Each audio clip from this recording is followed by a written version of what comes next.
I'm gonna close the curtain for patient's privacy. Hi, I'm Jenny. I will be your student nurse for today from Arizona School of Nursing. I will be doing your skin assessment. Before we begin, I'm gonna go ahead and wash my hands. For CDC guideline, I'm gonna wash my hands for 20 seconds. Can you please verify your name, date of birth, and your age, please? Crystal Deerso, 1496, 23 years old. Thank you. And Crystal, do you have any allergies? No. Do you have any pain? No. Do you know where you're at right now? Clinic, Do you know why you're here? skin checkup, And can you please tell me the date? 5/16/2020. Okay, my patient's level of consciousness is responsive and alert ×3. So I'm gonna go ahead and do my general survey looking at my patient. My patient's posture is sitting upright and in a comfortable position, well-groomed, no odor.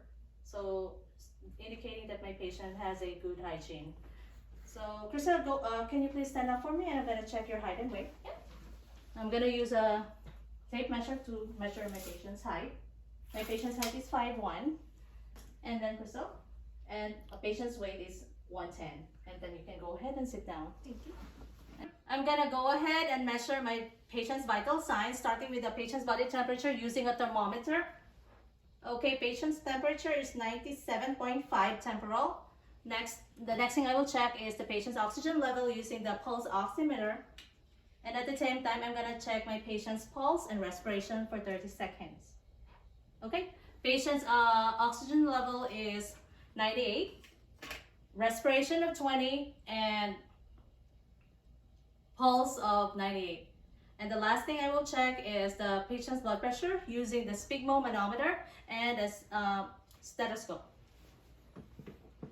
Okay, patient's blood pressure is 120/80, which is on a normal rate.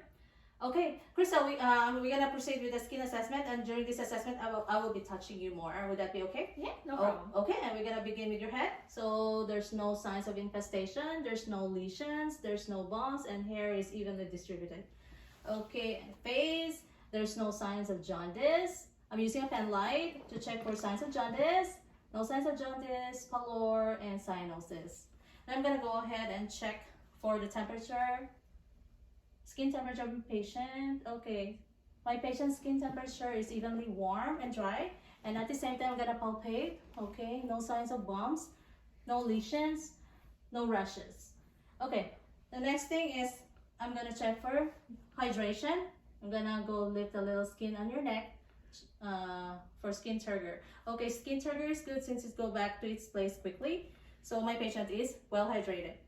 The next thing is I'm gonna check the hands for no signs of clubbing, no signs of cyanosis, and it looks like that my patient is well nourished. I'm gonna go ahead and check my patient's skin temperature on the lower extremities. So patient's skin feels warm and dry. At the same time, I'm gonna palpate the legs, making sure that there's no breakdowns, there's no lumps, there's no rashes, toenails are not broken, and there's no signs of edema. Okay, Crystal, we're done. So do you have any questions for me? No. No, I'm gonna go ahead and document my findings, but before I do that, I'm gonna make sure for your safety, I'm gonna raise the bed rails, and then your personal belongings and your call bells are within your reach. Okay, thank you. Thank you. So before leaving the room of my patient, I make sure I'm gonna wash my hands for 20 seconds for CDC guideline. So Crystal, your physician will be in shortly. Thank you. Bye-bye.